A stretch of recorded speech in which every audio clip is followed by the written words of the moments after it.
শ্রী গুরু ভাগবত দ্বিতীয় খণ্ড, মূল রচনা ডক্টর চন্দ্রভানু শতপথী, পর্ব 151।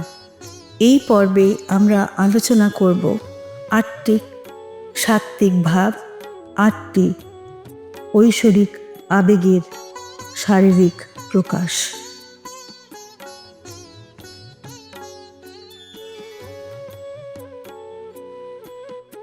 বিশ্বের সদ্গুরুর প্রতি এবং যারা প্রকৃত অর্থে জ্ঞান প্রদানের সহায়ক ভূমিকা পালন করেছেন তাহাদের সবাইকে আমাদের প্রণাম জানাই।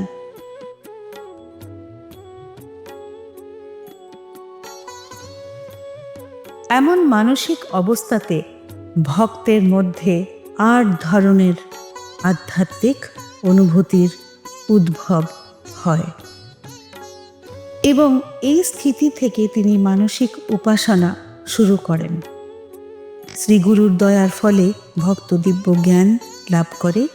কখনো কখনো সে শান্ত থাকে এবং কখনো কখনো সে উন্মুক্ত হয়ে পড়ে। এক মুহূর্তে সে উচ্ছ্বাসিত অবস্থায় আছে, তো অন্য মুহূর্তে সে বিষণ্ণ অবস্থায় হয়ে ওঠে। কখনো কখনো সে তার শ্রীগুরুর স্মরণে কাঁদে, তো অন্য সময় সে কোনো আপাত কারণ ছাড়াই হাসতে থাকে। নিজের সম্পর্কে উদাসীন হয়ে সে তার শ্রীগুরুর স্মরণে মগ্ন থাকে। সাধারণত সে নীরব হয়ে যায়, কিন্তু আবার মাঝে মাঝে নিজের সাথে সে কথা বলে। নিদ্রা, স্বপ্ন বা জাগ্রত অবস্থায় সে সর্বদা শ্রীগুরুর জন্য কামনা করে। সে কোনো পার্থিব আসক্তি ছাড়াই ঘুরে বেড়ায়, অযৌক্তিক দাড়ি ও চুল নিয়ে।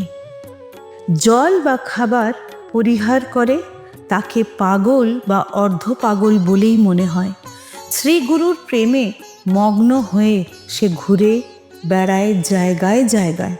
যদিও তাকে অস্থির বলে মনে হয়, তবুও সে ভিতরে স্থির।